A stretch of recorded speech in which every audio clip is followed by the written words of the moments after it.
My stepmom ordered me to leave my house on Christmas Eve, and Dad backed her up. "Get out of this house right now, Bella. You're ruining Christmas for everyone. This is my house. I bought it with my inheritance from Mom. I don't care. Your father and I are done with your disrespect. Leave or I'm calling the police." My stepmother Victoria ordered me to leave my own house on Christmas Eve, and Dad backed her up. Hi, I'm Bella. Today, I'm going to tell you my story. But before I continue, please like, share, and subscribe to hear more stories like this. Let me take you back to where this nightmare began. 4 years ago, when I was 25, my mom passed away after a courageous battle with breast cancer. She left me 2 things, a shattered heart and a substantial life insurance policy. Mom had always been practical like that, making sure I'd be okay even when she couldn't be there to protect me. Dad remarried embarrassingly fast. 7 months after we buried Mom, he introduced me to Victoria at Sunday brunch at the Cheesecake Factory. "Bella, this is Victoria. We've been seeing each other and well, we got married last weekend in Vegas." I nearly choked on my mimosa.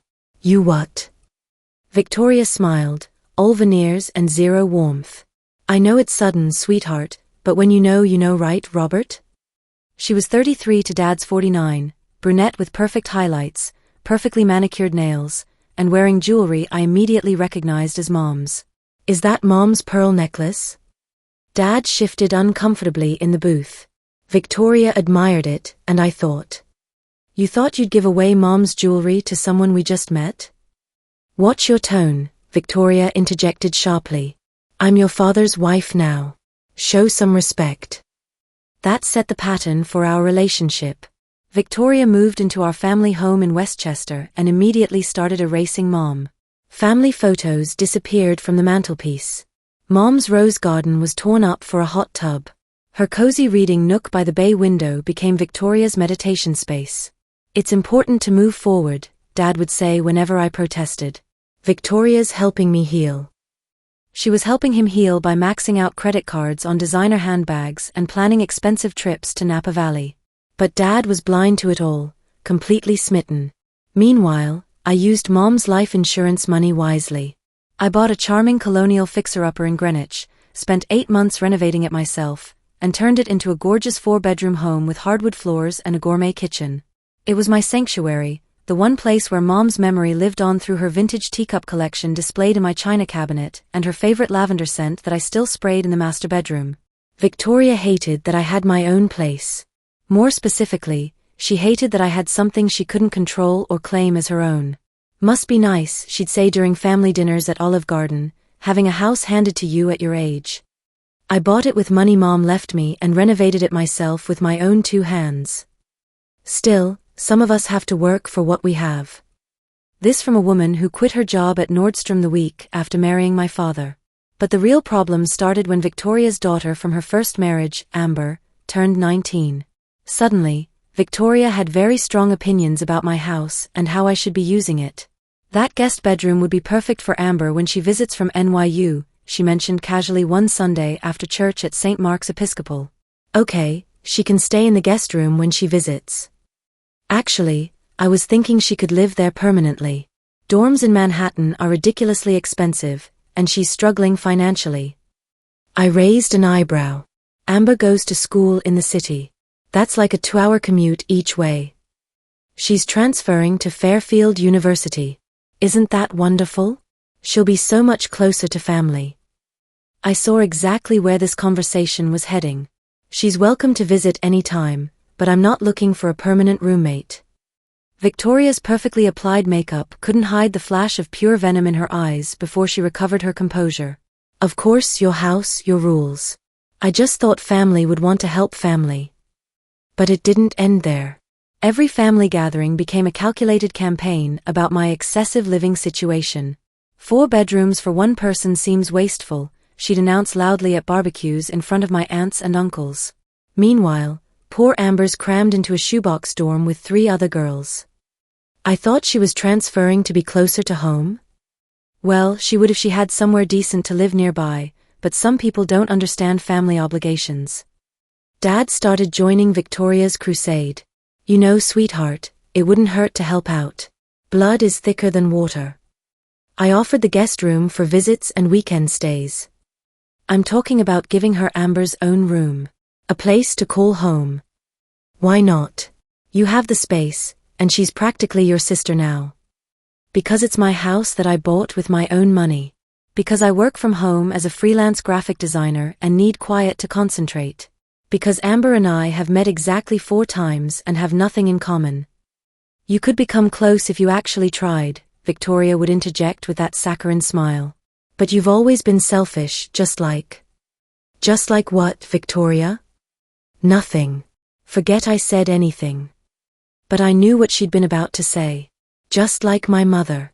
The woman whose jewelry she wore and whose memory she was systematically erasing from our family. The tension built over several months like a pressure cooker ready to explode. Then came the announcement that changed everything. We're selling the house, Dad told me over lunch at Panera Bread one Tuesday afternoon. What? The family home in Westchester? The house I grew up in. Victoria thinks we need something fresh, something that's truly ours together. A new beginning. That house has been in our family for 15 years. Mom planted every flower in that garden.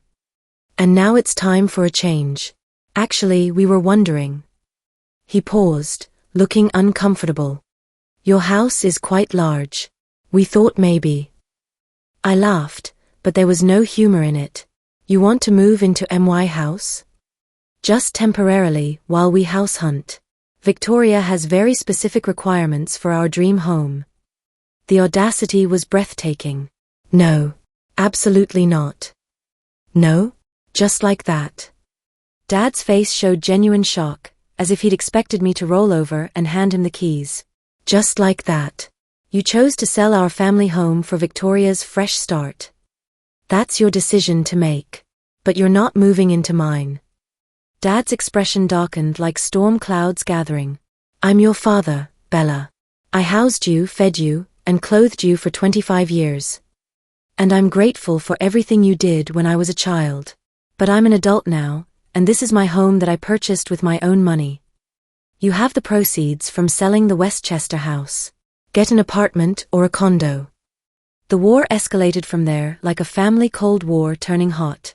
Victoria started showing up unannounced at my house, using the spare key I'd given Dad for emergencies. I'd come home from client meetings to find her rearranging my furniture or critiquing my decor. Your living room furniture is so bachelor pad, she'd say, running her manicured fingers over my comfortable leather sectional. And this kitchen is completely underutilized. You could host such lovely dinner parties. I like my furniture, and I don't want to host dinner parties. These spare bedrooms are such wasted space. I could help you decorate them properly, make them more welcoming for when you have family stay over. They're perfectly fine as they are, and I don't plan on having family stay over long term. That's abundantly clear, she'd sniff dramatically while examining my bookshelves. Some people just don't understand the meaning of family. I changed the locks after the 3rd uninvited visit. Then came Thanksgiving, which should have been a warning sign for what was coming at Christmas. Victoria had insisted on hosting dinner at the Capitol Grill instead of anyone's home. Traditions need updating, she announced over appetizers.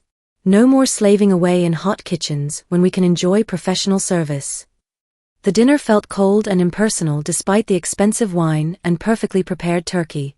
Victoria spent most of the meal on her phone, showing Amber potential investment properties they could flip together as a mother-daughter business venture. With Bella hoarding that big house in Greenwich, we need to think creatively about building our real estate portfolio, she said loudly enough for our entire table to hear. I'm not hoarding anything. I live there and use every room. One person rattling around in 4 bedrooms is pretty much the textbook definition of hoarding, sweetie. That's when Aunt Caroline, Mom's younger sister, decided she'd heard enough. Seems to me a young woman who bought and renovated her own home is doing pretty darn well for herself.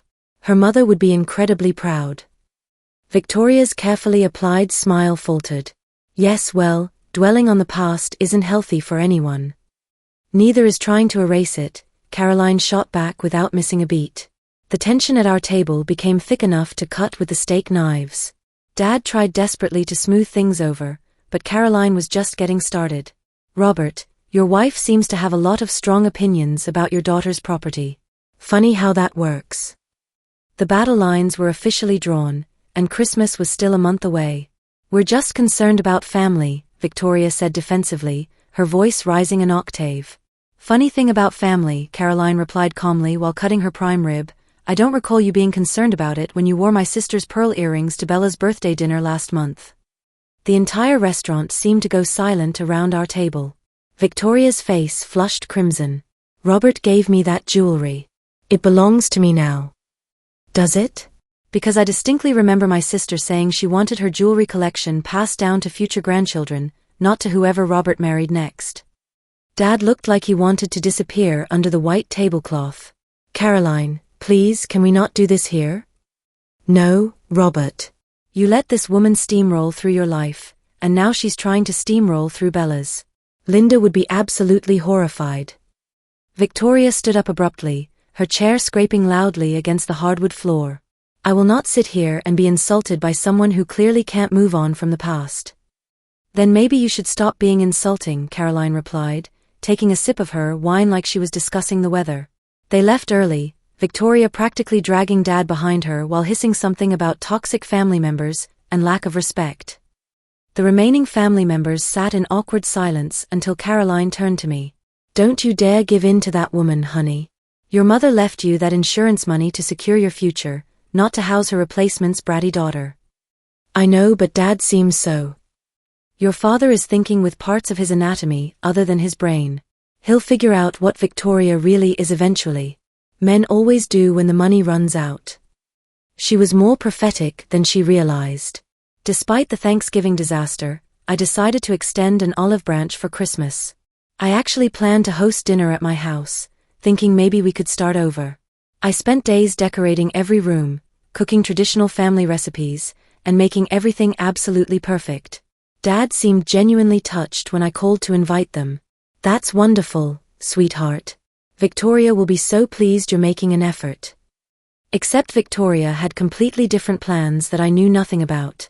She showed up 2 days before Christmas Eve with her Honda Pilot loaded down with boxes of decorations, garland, and enough Christmas lights to illuminate Times Square. What's all this? I asked, watching her drag container after container up my front walkway. Oh honey, I thought I'd help you out. Your decorations are a bit sparse. My house was fully decorated from top to bottom. I had a gorgeous 9-foot Fraser fir in the living room, twinkling lights on every window, garland draped along the staircase, and festive touches in every room. But apparently, it wasn't up to Victoria's exacting standards. I really appreciate the thought, but I've got everything handled. She completely ignored me, pushing past with an armload of gold and silver ornaments. Nonsense.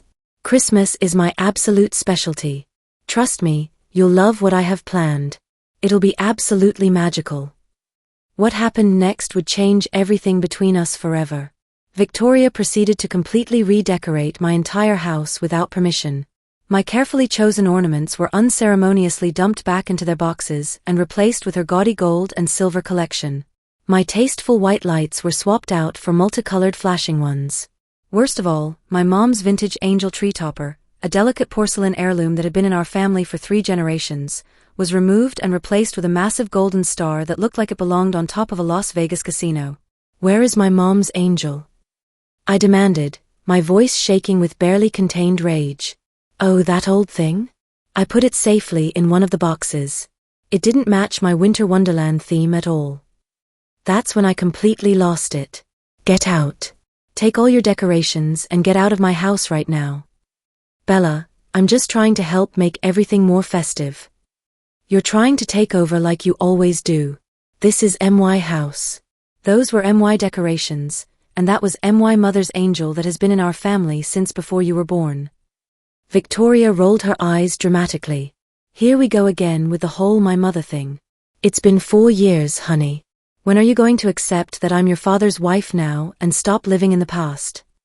Being Dad's wife doesn't give you the right to erase my mother from my life or redecorate my home without asking. I'm not erasing anyone. I'm trying to help you make new memories and move forward, but you're so stuck mourning someone who's gone. Get out. I screamed, pointing toward the front door.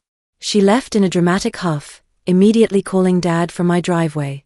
I watched through the window as she gestured wildly while talking on her phone.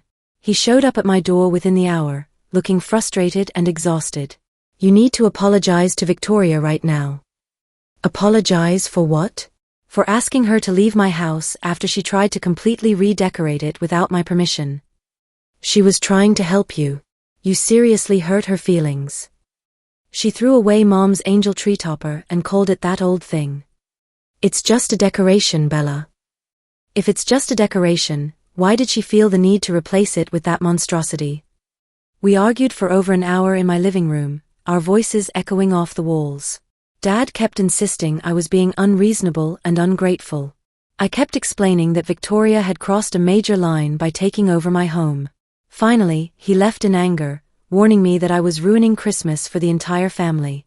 Christmas Eve arrived with thick tension hanging in the air like fog.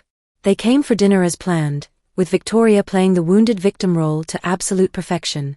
She sighed heavily, spoke in a martyred tone, and kept making comments about how some people just couldn't accept help gracefully. The meal was awkward beyond description. Everyone was pretending things were normal, while the tension crackled like electricity between us. Then the doorbell rang at 7:30 p.m. That must be Amber. Victoria announced brightly. I hope you don't mind, but she's joining us for dessert. But when I opened the front door, Amber wasn't alone. Everyone, this is Brandon, my boyfriend. Amber announced cheerfully, dragging in a guy who looked like he was pushing 30 and reeked of beer. And this is his roommate Jake, and Jake's girlfriend Tiffany. They had nowhere to go for Christmas, so I told them they could crash here. Isn't that what Christmas spirit is all about? I stared at the three complete strangers standing in my foyer, tracking snow onto my hardwood floors. I'm sorry, what exactly is happening here? Oh, didn't Mom tell you? Amber laughed like this was perfectly normal. They're staying over tonight. Maybe a few nights actually. You have all those empty bedrooms just sitting there. No, I said firmly, my voice cutting through the holiday music playing softly in the background. I'm happy to have everyone for dinner and dessert, but I don't have enough food for 3 extra people, and I'm definitely not running a hotel. Brandon stepped forward, swaying slightly and clearly intoxicated. Come on, don't be such a Grinch. It's Christmas Eve. I said no, and that's final. Wow, Jake chimed in, looking around at my decorated living room. Amber said you were uptight, but this is seriously next-level selfish. Excuse me. That's when Victoria stood up from the dining room table, her moment of triumph finally arriving. Bella, you're being incredibly selfish and unreasonable. These young people have nowhere else to go tonight. Then maybe they should have figured that out before showing up uninvited at my house on Christmas Eve. You have 4 bedrooms. Amber whined like a teenager. I seriously don't understand why you're being such a total witch about this. Because it's my house. Because you didn't ask permission. Because I don't know these people from Adam. They're my friends. Then you can host them at your own place. I can't. I live in a tiny dorm room. And whose decision was that? Your mother specifically told me you could live here rent-free, but you chose campus housing instead. That was apparently the wrong thing to say, because Victoria absolutely exploded. How dare you throw that back in her face? I asked you to help family, and you refused like the selfish little princess you've always been. Amber isn't my family. She's my daughter, and you're my stepdaughter. That makes her your sister. She's your husband's wife's daughter. That doesn't make her my sister or give her any right to move strangers into my house. Dad finally stood up from the table, his face turning purple with anger. Bella, that is enough. You're going to let these people stay here tonight. No, I'm absolutely not.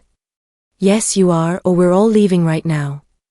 I looked around the room at all the faces staring at me expectantly, Victoria smirking triumphantly, Amber pouting like a spoiled child, 3 drunk strangers acting like they owned the place, and my father ultimatizing me in my own home.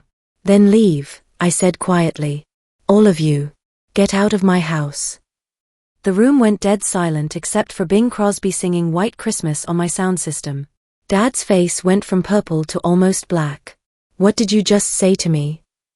I said get out. All of you. Right now. That's when Victoria completely lost her mind. Get out of this house right now, Bella. Victoria shrieked at the top of her lungs. You're ruining Christmas for everyone. This is my house. I bought it with my inheritance from Mom.